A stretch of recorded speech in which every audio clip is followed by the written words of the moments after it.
Tom Woods. The book is Meltdown.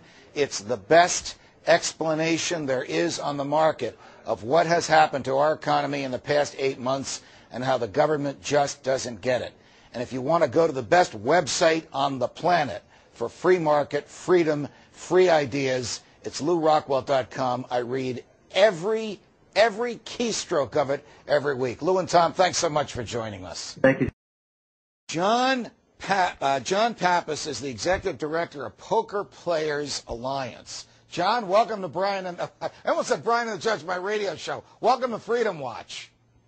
Thanks for having me on, Judge. It's a pleasure to be here with you. Thank you. We're talking about poker, not because of any particular fascination with gambling, but because of some weird behavior on the part of the federal government with respect to online poker. Tell us what's happening. Tell us how freedom is being assaulted in a way that most Americans don't even know about, John.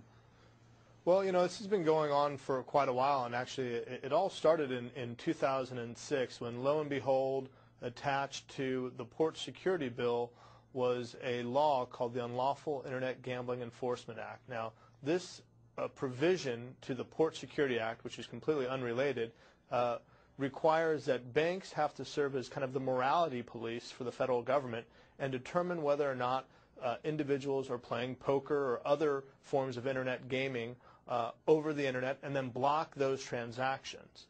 It has been pretty much widely decreed from the right and the left. Everyone from folks at the Cato Institute to people like Barney Frank have said that this is a terrible government intrusion. It represents not only erosion of personal freedom and personal responsibility, but beyond that, it represents an erosion of Internet freedom.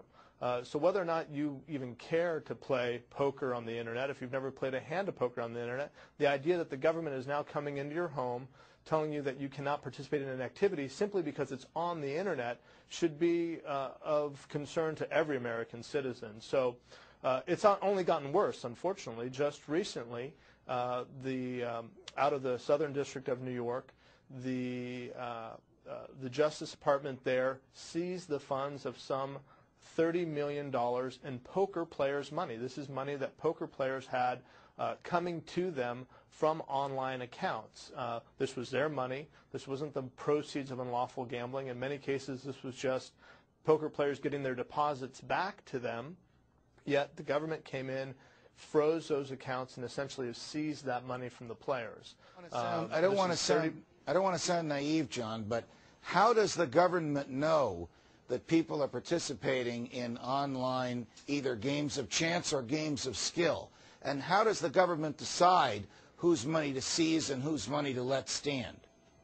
Well, the laws regarding this industry are so convoluted, it would be difficult to say exactly what they're enforcing here. You know, it seems almost as if they're putting their finger in the air to figure out what they should enforce and on which day. Unfortunately, this recent enforcement action focuses on poker players, and I assume that they were able to track the accounts, the payment processors who are processing these payments from individuals' accounts to an online poker room, and serve those payment processors with seizure notices for that money. So they are, for some reason, feel that it's a good reason to spend some time and money and effort to stop people from playing 1- and 2-penny poker on the Internet. Been any litigation over this? Have the people who've lost the $30 million, has anybody brought a lawsuit, say a class action, one plaintiff suing in behalf of all others similarly situated to get this money back on the basic theory that under the Constitution, if the government wants your life, your liberty, or your property, it has to sue you for it? It can't just seize it?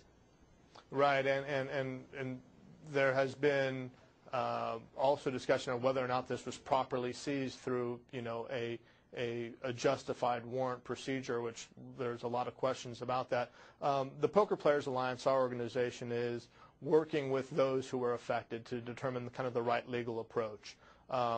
We are not, we're not big fans of going immediately to litigation. We're trying to see if this can be worked out in another way. But if those openings should close in terms of dialogue with the Department of Justice, then litigation is probably the only recourse and probably the appropriate recourse. Is there a movement amongst many of the people who are watching you and me right now and who will click onto this show in the next 7 days, libertarians, constitutionalists, people who believe in the free market, people who question the role of the federal government in people's personal lives? Is there much of a movement against all of us to be concerned about these type of seizures and heavy-handed behavior on the part of the feds? I mean, if the feds can go online and find out what you're doing and who you're emailing and seize your assets because they don't like it, there's no end to what the feds could seize or what subjective judgment they could exercise. And then that's really it. I mean, this is government deciding what should be people should be spending their discretionary income on, and it seems outrageous that they have chosen to crack down on this activity, in any activity for that matter. I mean, this is people's money that they've hard-earned, and if they've decided to spend it, spending $10 a week playing online poker, why does the government have any business coming into their home and saying otherwise, much less taking that money from the individuals? It's an outrage, and more people are coming to realize that our fight for the rights of poker players represents a larger fight for internet freedom, for personal freedom, for personal responsibility. This is really an issue that should resonate with libertarian-minded Americans all across the country, and we're hopeful that we'll be successful in kind of beating back this this oppressive treatment of poker players as a way to show that government has too much power as it is, and they shouldn't have power over our personal lives as well. Do the states play any role here? Have any of the states either said to the feds, hands off, because this is intrastate, wholly within one state and legal in our state, or have the states tried to grab their share of the activities that are going on over the internet? The latter is where the states are moving. States like California, Minnesota has just expressed an intention to move in this direction, Florida as well. They're all looking to see about how they can do intrastate licensing of internet poker and other forms of internet gaming. And I could see a lot of states saying, hey, how can we take advantage of an industry that's going on right now without any government oversight? Is it appropriate for us to step in some way? And we're watching those bills and in some ways helping shape them so that they're not overly intrusive upon the individual poker player. So before I let you go, what is the best thing that the average lover of freedom can do in order to be aware about this situation and these seizures and this heavy hand of the federal government? Well, I appreciate you asking. I mean, for our issue specifically, they should come to our website. We are kind of a receptacle for all information as it comes to, as it relates to internet poker and laws and legislation surrounding it. And our website's very easy. It's theppa.org, theppa.org.